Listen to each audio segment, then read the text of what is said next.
NBC 26 live at 5. I was diagnosed with a disorder that is called sexually compulsive disorder. Ken Kratz tells all in his fight to keep his law license. The former Calumet County District Attorney giving strong testimony at a hearing in Appleton today as he tries to put years of prescription drug abuse and a sexting scandal behind him. NBC 26's Casey Hott is live in the Green Bay newsroom tonight with our big story at 5. Good evening, Stacy. Kratz resigned from his DA position in 2010 after sending a series of racy text messages to a young domestic abuse victim. During today's hearing, Kratz defended himself before the Office of Lawyer Regulation, telling his side of the story for the very first time.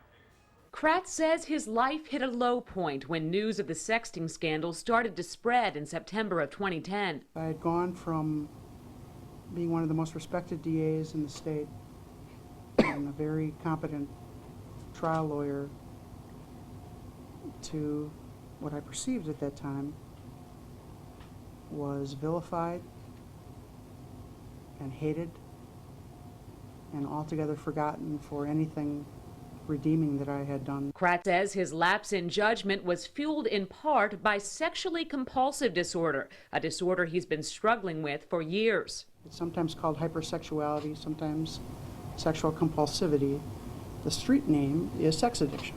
In 2009, Kratz says he also became dependent on prescription drugs. Became dependent on the drugs Xanax and Ambien, which are both in the benzodiazepine family. But I was adding a drug called Vicodin at the time as well. In the days following the scandal, Kratz says he felt so hopeless, he even contemplated suicide. I had a gun in my mouth.